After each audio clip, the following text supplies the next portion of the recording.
and we should say the blessing, Baruch Atah Adonai Eloheinu melech haolam, asher tishkanu b'mitzvotav v'tzivanu la'asok b'divrei Torah. Amen. Okay, so uh, is there anybody who would like to read? Well, there's two. We read this already, right? Yeah, but I We don't know. could Does everybody remember? no, Or we could read it again, but there were two questions that we ended up with, that's true. Okay, so and the two questions were: one is why small steps, yeah, and the other thing that I've been thinking about all week is you spoke about God as being in the center. yes, That's where the house of meeting. What's it called? The tabernacle, yes, right.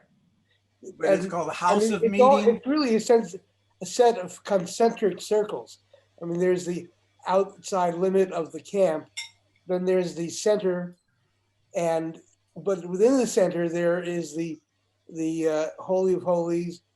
There's uh, the altar, which the sacrifices were done. So it really is sort of a nest of circles. I remember when, yeah. Oh, hi, Michael. Good to see you. So when we move farther from the center Yeah. toward the edges, are we? I guess the question is God in everything? Are we leaving God? Is that a negative thing to focus on our differences? Well, that is in some ways that's a $64,000 question. You know, does anybody remember that TV show besides me? I don't know. Yeah. Okay, so I there seems to me to be two different ways to view that. One, which is really sort of the simple way, is that since this is all within the camp, as it were,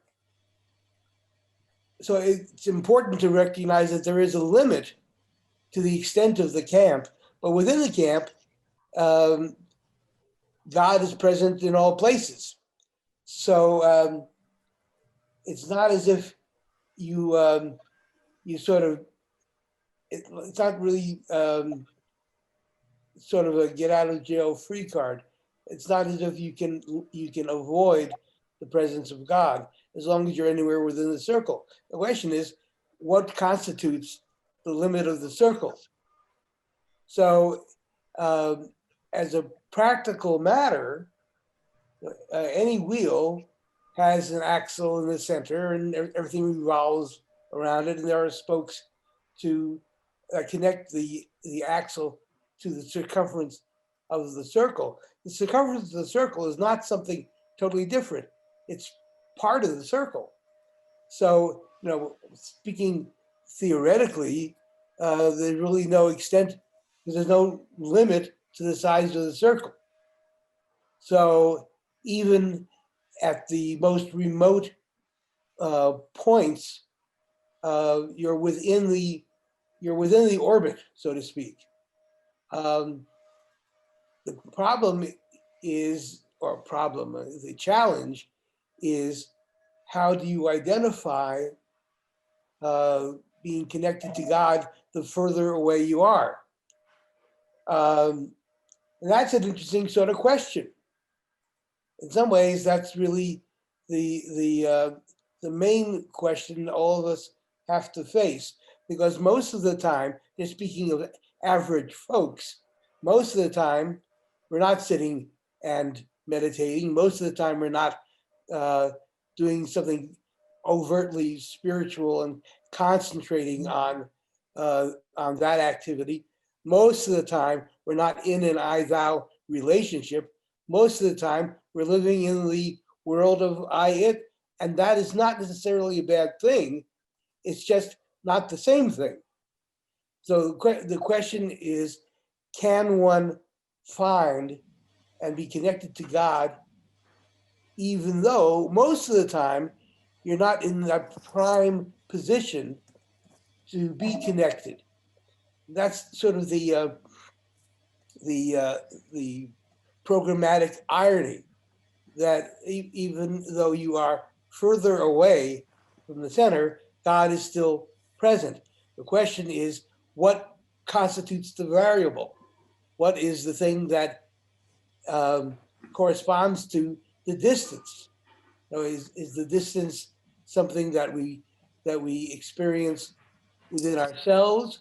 Is it something that we experience within our social field?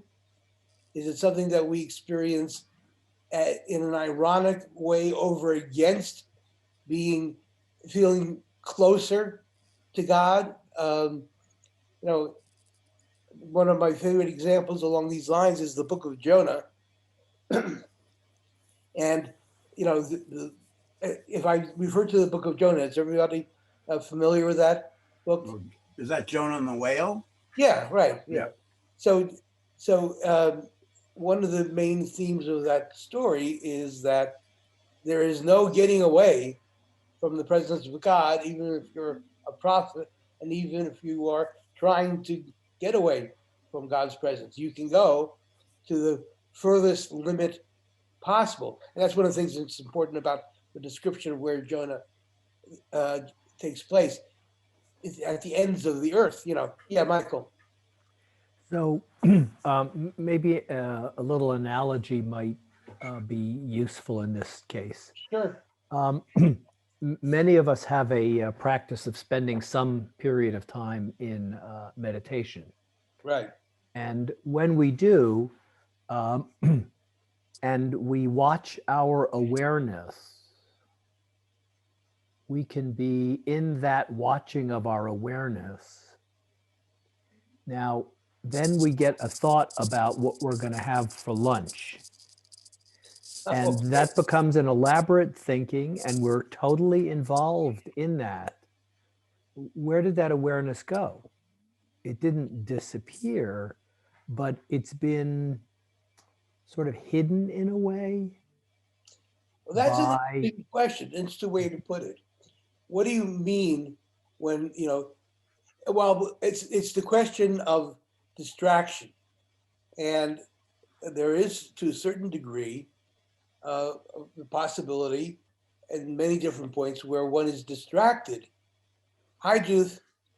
But at the same time, oddly enough, ironically enough, it can be the awareness of distraction that leads you more closely to the center. Mm-hmm. Mm-hmm. That's one of the ironies of the contemplative life, and that's why theoretically the circle can be infinite in size. The spokes can be infinitely long. I mean, we're not talking about an actual wheel, but we are talking about the community and everything that is included within the boundaries of the community, Mm-hmm. which can be extended to any length. One of the reasons this is interesting to me is that we are always bound up with this question of who's a member, who's in, who's out. Am I as an individual within the orbit, even though I'm not focusing on it, even though I have to struggle to focus on it. So one of the questions that arises in this context is how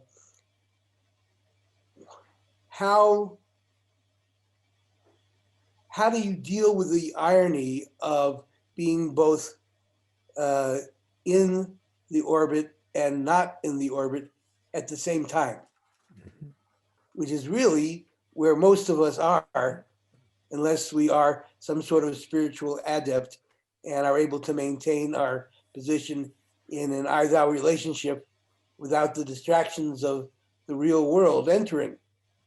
So it's not clear to me what the answer is. I think it winds up being very personal. Mm-hmm. For some of us, the distraction just gets in the way and we are just off the rails and have to struggle to get back into the right position. For others of us, we say, oh, that's what happens here. And we realize we're still within the orbit, and the distraction really is not a distraction. It's just another revelation of an aspect of the relationship. Yeah, Win. Well, I'm thinking of a couple of things. This story and then what Michael just said, like Chogyam Trungpa Rinpoche always talks about, your basic Buddha nature, and then these things like you're talking about, the thinking, good buddy, being distracted, the clouds, if you want to think about it, and that come over and go away.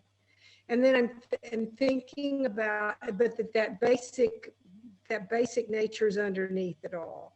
And with this tzaddik in this story, it seems like his depression and his sadness and his apathy is that cloud that has come over him. And I'm trying to figure out in the story, partly because I don't remember, how does he then, he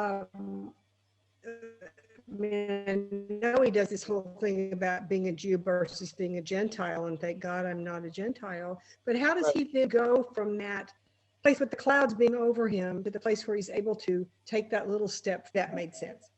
Yeah, that's a good question to think about. Should we read it again? Yeah, sure. You want to pick out that part of the story? I don't know if everyone's read the story. Have they? No. Okay. Oh, all right. Well, my bad. It's very bad, Michael. I know. I'm a terrible. Why don't you human pick out being. the part of the story you're interested in and read it for everybody?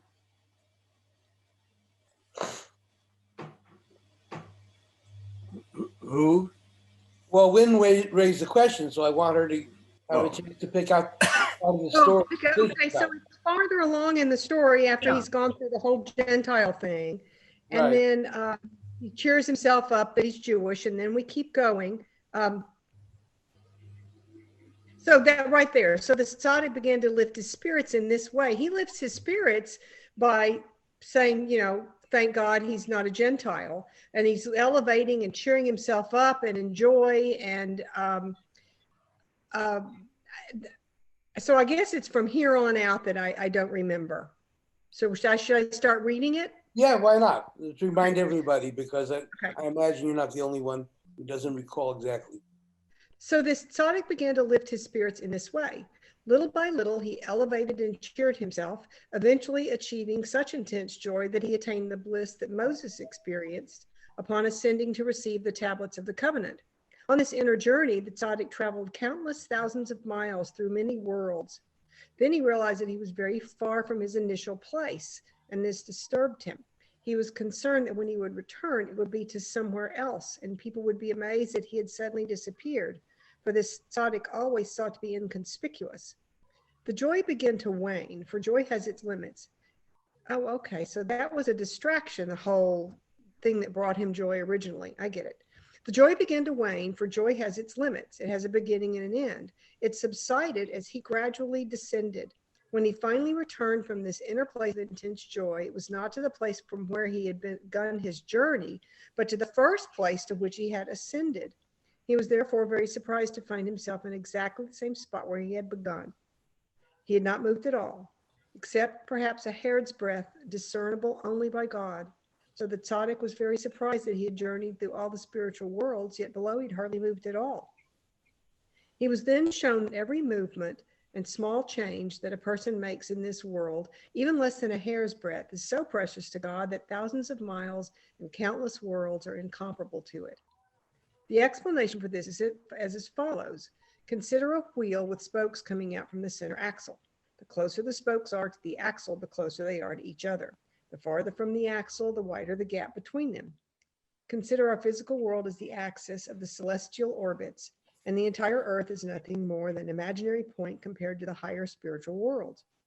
Again, the closer that line draws from a point of axis, the closer that lines drawn from a point of axis are to the axis, the closer they are to each other, and the farther they are from the point of axis, the farther they are from each other.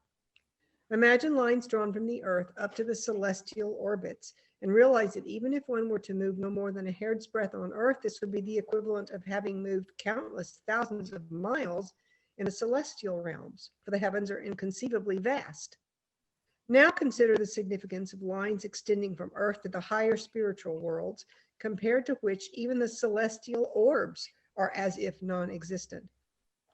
Thus, the distance that the tzaddik moved in the higher worlds, by having moved that minuscule distance, less than a hair's breadth, from where he had originally been, is beyond measure. For though on earth he had moved less than a hair's breadth, a distance so small that only God can measure it, nevertheless in the higher worlds he had moved through countless thousands of worlds and miles. All the more is this true when a person makes significant progress in the service of God. No eye has seen it. Isaiah 64:3. Right. Okay. So So one thing I was seeing was that I was thinking that the movement was along the spoke, but the movement seems to be around. well, I think that this is part of the dilemma of the situation that we have to consider. The movement could be either way. And I use the analogy of a particular midrash that I like a lot, which has to do with doing teshuvah, doing, for want of a better word, repentance, or returning to the proper track. What is it that we are asked to do? What is it that we are obligated even to do? The person, it's not just a tzaddik, an average person, you turn around and now you are totally in a different place. You have gone through all the distance you need to go through to have accomplished teshuvah. You just have to turn. You could travel millions of miles in a circle, along the spokes, around the circumference. You could do all of that, and none of that is more effective than just turning around. So the irony is that we get caught up, and I think it is a kind of distraction, in searching for the right path without recognizing that we are already on the right path. And all we have to do is turn around. And now all of a sudden, what looked like the false path, or what looked like something that was dysfunctional, or what was not addressing our needs, however you want to put it, turns out to be exactly the right place to be. That's what Michael was talking about, the turning around. Yeah. So the oddity of the image, of the metaphor, it seems to me, is that wherever you are, that's where you are, and anywhere you are is a spot that has within it the possibility of redemption, possibility of teshuvah. You don't have to travel miles. You can just move a hand's breadth, and you're where you need to be. Now, I know this is not as sexy as some other things we might consider. We look today, and there's a lot of folks who go through all sorts of very interesting and useful journeys. But the essence of the dilemma of how can I be where I am and where I ought to be at the same time is that you have to accept that being where you are has within it the potential to equal all of these different movements and disciplines and so forth that we may consider. So, you don't have to buy quartz crystals, and you don't have a lot of things you don't have to do because you're already there. It just requires you to face the other direction. Now, this other direction could be a lot of things. It could be just looking back to where you have come, or to recognize that where you have come and where you are going are the same. And to see within the possibility of where you are at the moment of being in a totally different spot. Now, this is not all that difficult when you think about it, because we all have had the experience of noticing, sometimes in a flash of insight, that all of a sudden everything is different. A thought has come to us, a feeling has come to us, whatever it may happen to be, and we recognize that we are exactly where we were, but everything is different. I like popular culture references. So there's this old song, you can go to the east, you can go to the west, someday you'll find where your heart back where you started from. And there are all these stories that have to do with realizing that at the end of the journey is where you started. Yeah, Judith. It reminds me of a saying, wherever you go, there you are. Yeah. And I think it was Jonathan Zinn who said it, but I'm sure other people did too. But it also, what you're talking about also reminds me of people who go on spiritual retreats and get their high, and then it disappears.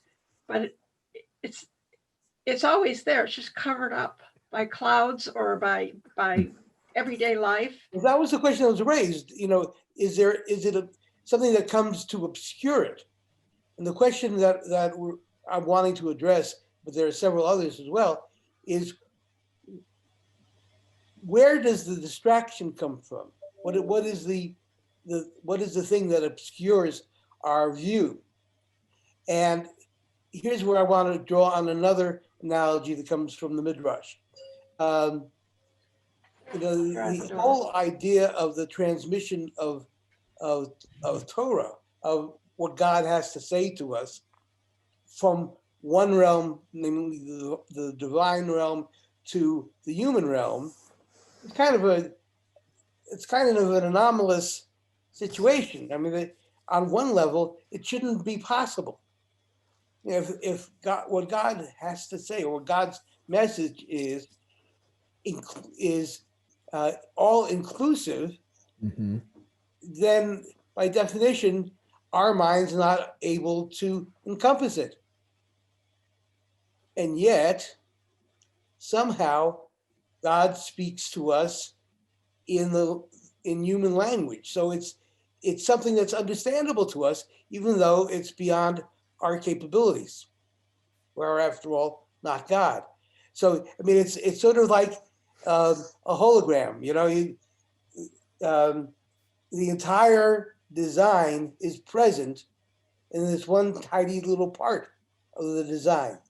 And that's a kind of irony that we all can appreciate, because we have had that experience of noticing that in some realization or some experience that we hadn't paid much attention to before are the answers for what we are searching for.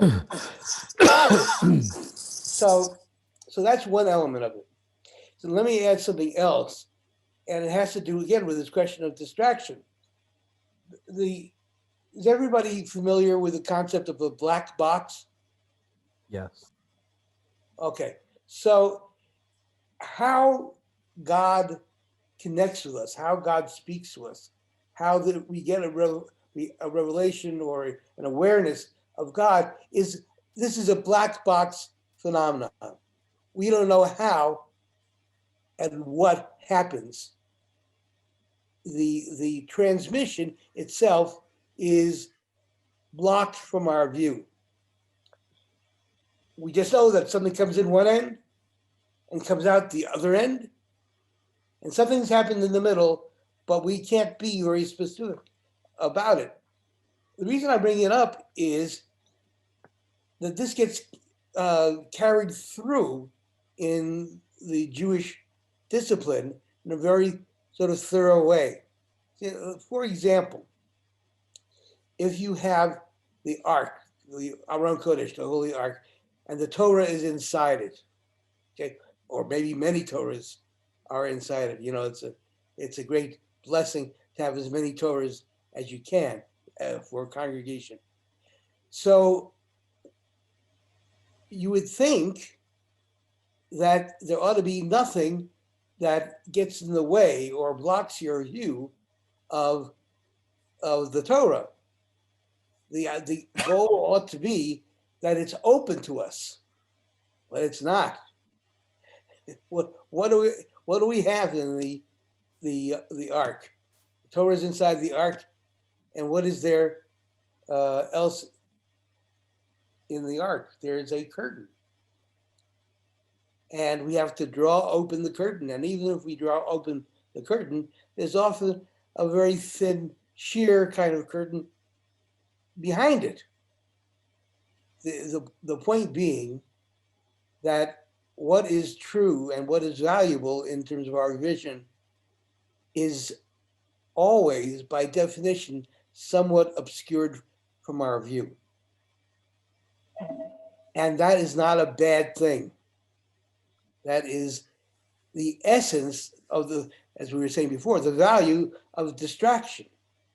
Maimonides points out that Jewish philosophy is all about recognizing the presence of the curtain, or sometimes he uses the metaphor of the lattice work. The Torah is on one side, one on the other side. We have to view through the lattice work, or view through the translucent curtain. And our view of what God is, or what God communicates to us, is, I won't say blocked, I will say conditioned by what we are looking through. Now, this is not, again, a bad thing. What we are looking through is very human. It is who and what we are as human beings. There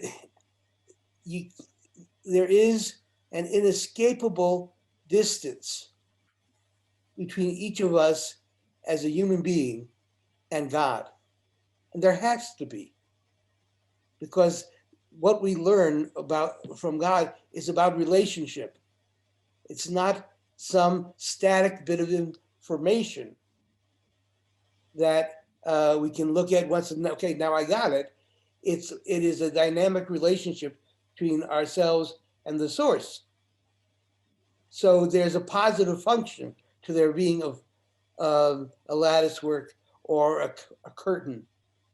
It's required of us to draw the curtain. And even then, where's the Torah? Well, the Torah is inside a Torah cover. And even then, the Torah, it's like peeling an onion. And that is, I think, exactly where one encounters what's valuable and what's useful in a spiritual way. It isn't that you can't see it, but you can't see it the way God sees it. If we could, we would be God, and that's boring. So there are all these different ways that are demonstrating the presence and the value of distraction. And so the rabbis classically say that God gives the Torah to Moses at the top of Mount Sinai in a cloud of smoke. Why in a cloud of smoke? Because we, at the bottom of the mountain, can't see what actually happens. And even if we could see what actually happens, what would be added? Well, we're looking at this through our human eyes, and we might begin to think that what our human eyes discover is exactly what God is communicating. But that's the nature of our human limitation. It is having to fight with, through what obscures rather. That is an essential part of the process. Am I being remotely clear here? Okay, so Yes, you are. okay, so I think that in the end, what we are left with is exactly what all these how should I put it? Now I'll be a little programmatic. The new emerging atheism misses, which is that it's the very efficacy of science, namely that it helps us to see the world clearly in certain kinds of terms, is exactly what points out the distance. We are, whatever it is that we see through experiments and scientific knowledge and so forth, and the ongoing process of discovery is an essential part of what the truth is, what the value of discovery is. So it's not like there's religion and there's science. There is humanity, and humanity always involves obscurity. That's the nature of humanity. And if you would like to have, if you'd like to have proof of this, those of you who are married or have a significant other, all you have to do is say to them, I know exactly what you're thinking. I got it. I know exactly what you have in mind. And you will discover in nanoseconds that there is there seems to you a very tiny distance, but to your partner, there is a huge gap in understanding, okay? And that's the nature of relationship. That's the nature of coming to understand another. So, I'm not worried about scientists who say, well, because religion doesn't give us the kind of answers that are filled with enough specificity that it's kind of gobbledygook. Well, it's the only important gobbledygook that there is, as opposed to scientific gobbledygook, which is something else. So if any of this makes sense to you, then then the next step is to talk about the irony that the difference or the distance between us and what is valuable, what we want to find, what our discovery goal is both infinitely great and infinitely small at the same time. Now, for some people, that makes them very nervous. And I can understand why, because we are trained to think that what's valuable, what's truthful, and what's sensible is something that can be described in a static way. But that turns out, well, what are you going to do? Not to be true. What we discover and what we find valuable is dynamic. And because it's dynamic, it changes continually. Small movements, big movements, take your pick. The point is that they all wind up being the same. So you feel distant from your spiritual goal. Okay, we'll buy that. You feel very close to your spiritual goal. Okay, that's fine too. Wherever you are, as Judith said, how did you put it, Judith? You're muted. Wherever you are, there you are. Yeah, okay. That, I think, is a very wise way of putting it. And the reason is that it acknowledges the basic reality, which is that spiritual truth is everywhere, in everything. We can discover it in this likely spot. We can discover it in this very unlikely spot. We can discover it in this person who we can't stand. We can discover it in this person who we love above all others. I mean, everywhere we look, it's there. And we are in that spot, wherever it is that we point, that we are looking at. So you don't see it, turn around, there it is. It is present even in the place where by definition you're not looking. Yes, Wynn. So what is it that gives you the signal to turn around? Some people are able to know and turn around, and some Yeah. people are not. Or you know, all of us have times when you're sitting practice and you're distracted by what you're going to have for supper, and you're able somehow to turn around and go back to your breath. Or you're, I don't know, in depression, and you're able to turn Sure. around from looking at your past and be in the present, or whatever. What is it, that little nanosecond that enables some people to turn around, or that you Well, don't, little decision there are a lot of in ways time, to think that about this. spark? And I think the way that is most, to my mind, is most useful, but the hardest to do, is that it's a choice. One can decide where you're looking. And if where you're looking is not working, so turn around. You can decide to do that or not. There's nothing that prevents you from turning in a different direction. Now, you're pointing towards the fact that some people may be unaware of this, or are not able to turn, even though they might have this realization that they should turn. Well, let's call that distraction prime.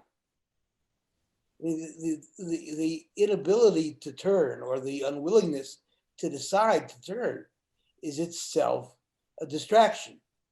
It is something that one can examine and come up with some possibilities about why you feel further away or closer to what it is you're looking for.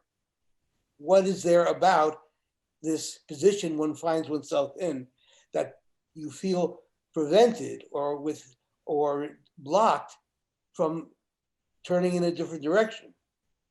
That in and of itself is also a matter of discovery. Now, the thing that the story says, which I think is especially wise, is that the uplifted state of the tzaddik, the joy, always comes to an end. It does. Whether it is because we realize we've got to buy paper napkins for the picnic, or what am I making for dinner, or whatever it is, these thoughts intrude, and there are actual distractions, like somebody comes into the room. Well, I'm meditating. What the hell are you doing here? But whatever it happens to be, there will be something that brings the experience to an end. One cannot be in a state of I, thou without end. There is always something that changes it. Yeah, I see you, Michael. Give me a second.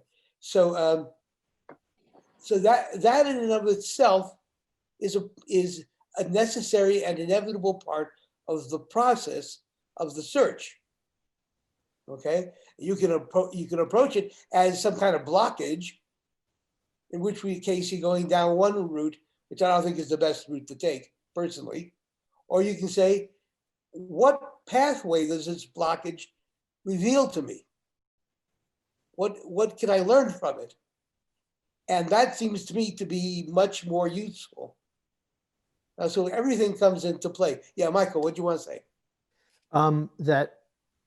It does seem to me, in my experience, Yeah, that early on, everything is a distraction. Yeah. And it takes, in most contemplative practices, a conscious will to begin learning how to turn away from the distraction in a direction that is, I'll use the word better. It's not exactly what I Well, I mean. know what you mean. Sure. And so, you know, Judaism has the brachot, Buddhism has certain kinds of meditation practices, Sufis have dancing. I mean, you know, there are many different approaches that Sure. people take.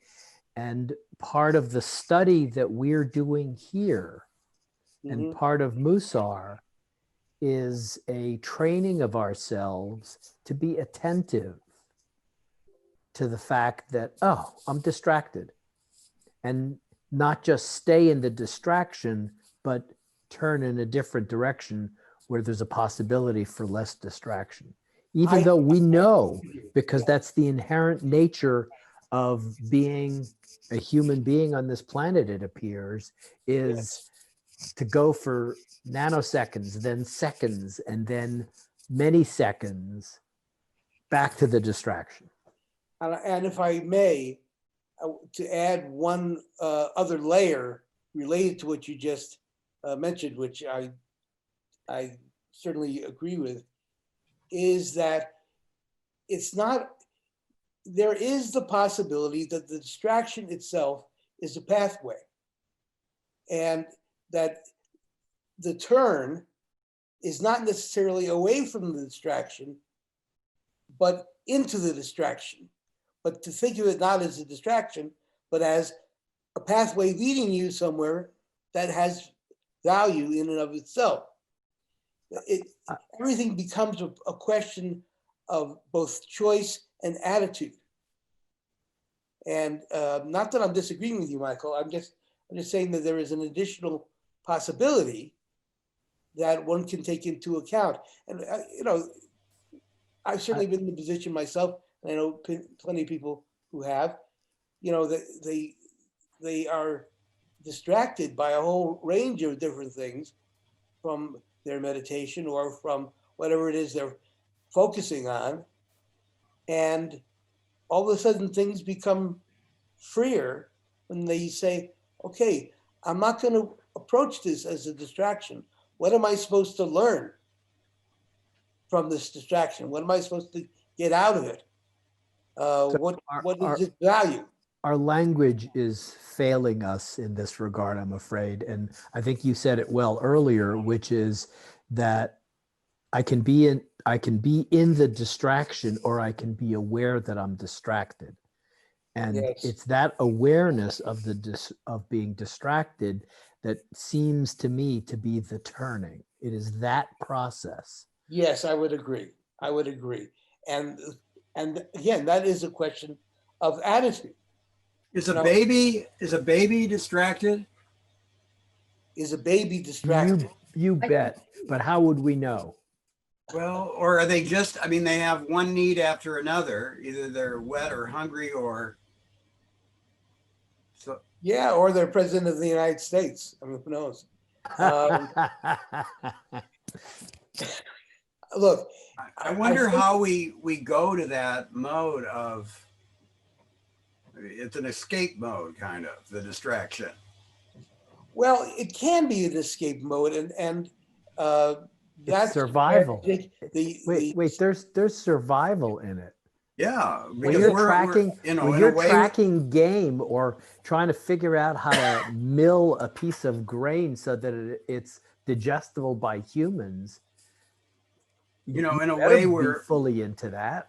We've talked about how we're on death row. I'm sorry. We're all going to die. Oh yeah, I heard that. Oh, thanks for the reminder, Kim. Yeah, so that's like an initial distraction that we need to do, is so that we're not, you know, in a state of anguish. Well, even a state of anguish has value. Yeah, it keeps us from recognizing the truth. Well, sometimes it is just a part of the obscurity that the truth is hidden by. You can ask the question of your own anxiety. What is it that causes this anxiety? Mm. What is it that I have to recognize in myself or in my situation or in my world that occurs to me as anxiety? Is that in fact a inescapable feature of human life? Well, it is inescapable in the sense that we all experience it, but not necessarily in the sense that it has no value. There's always something to be learned, and I know that that's not great Torah, but it seems to be something that we forget a lot of the time. So you have a person that you are in a relationship with, and you find them problematic in this way or that way. You can avoid them. There's nothing wrong with that. You're not required to subject yourself to anxiety because this person creates that feeling in your life. But you have to ask yourself the question, why is the person there? Why is it that this particular person or this particular state of being causes anxiety? Why is this present in my life? What am I supposed to derive from it? Yeah, I'm uncomfortable with the idea with the word distraction as being a negative state. And I think what you're suggesting is it's not that. Yeah, I'm saying it's not like we go from bad to good, to good. I agree with you 100%, Kim. It is distract. What I'm saying about the distraction is that it's like the curtain in the ark through which one sees the Torah.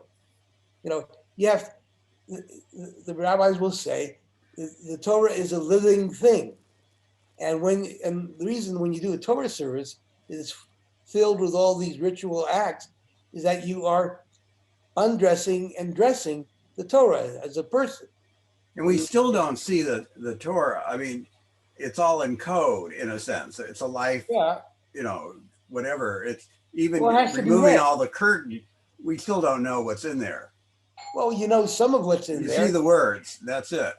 Well, you see more than just the words. You see something. But they're not explicated for you in full, right in front of your eyes. It requires reading.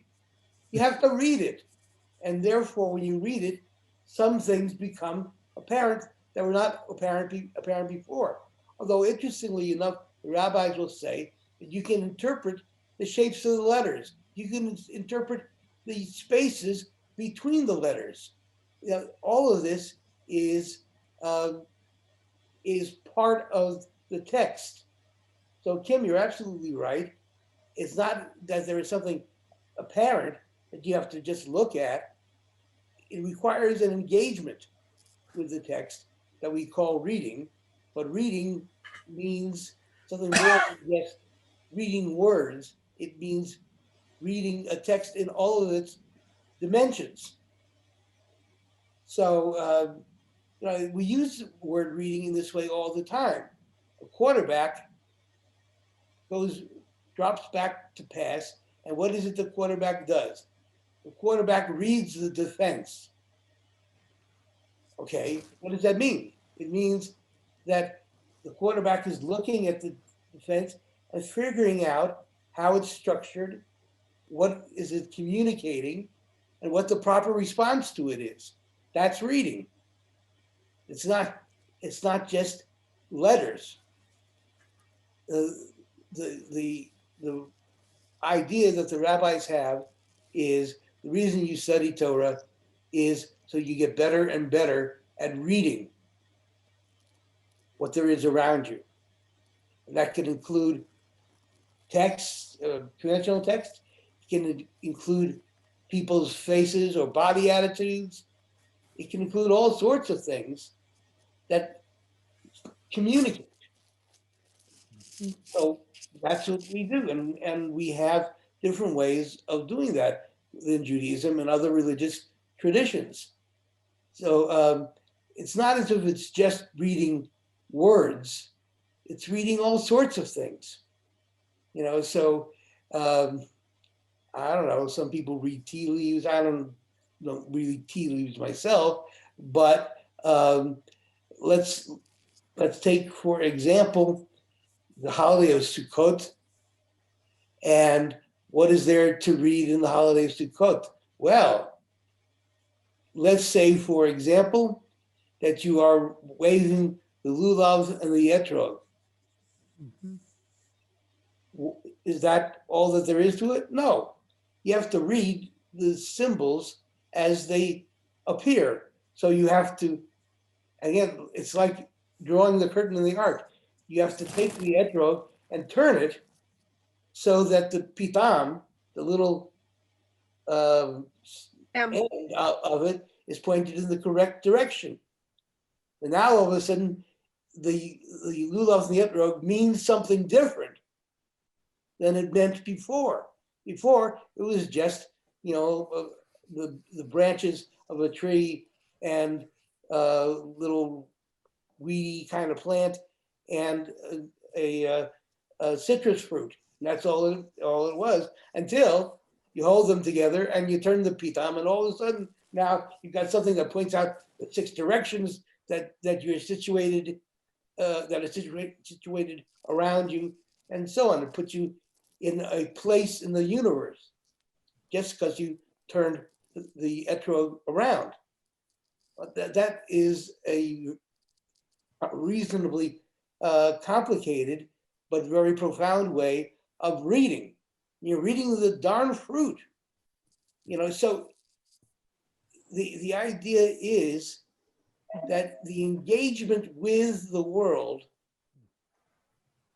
the attempt to make sense out of it, is what we mean by reading. And Judaism puts a primary emphasis on the reading of the words that are in the Torah, but there are other aspects to it.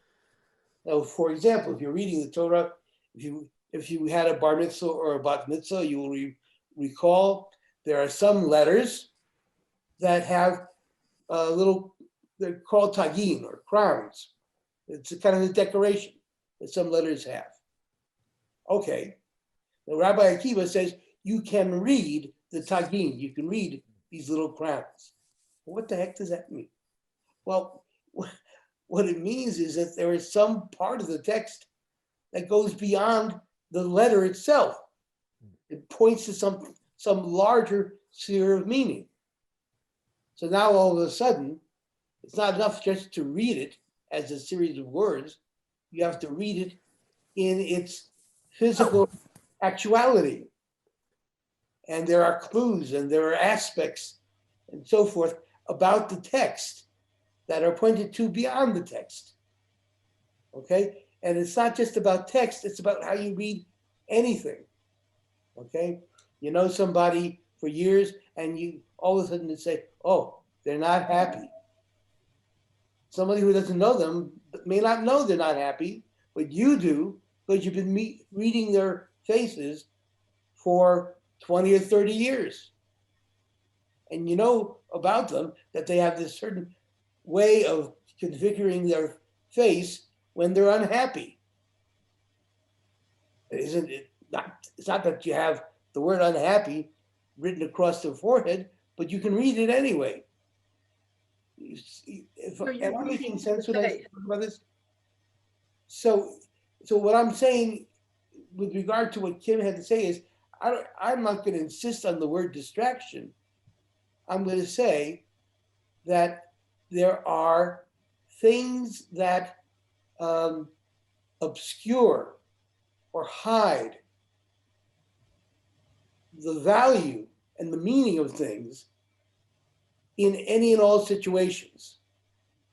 And sometimes we get caught up in what is hiding the message, and then it becomes a distraction.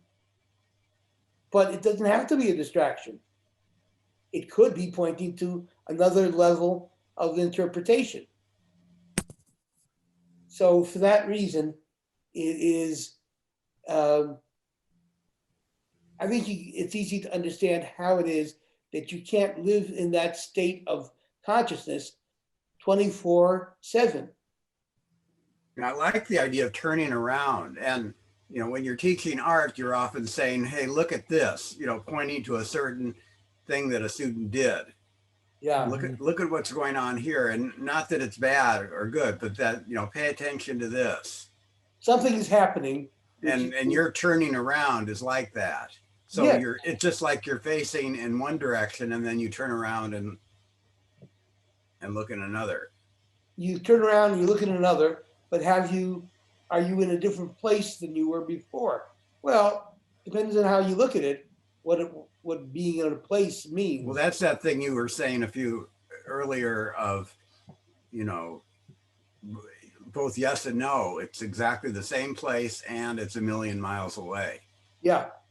Yeah, I think that's, and as I was saying before, I sort of distracted myself.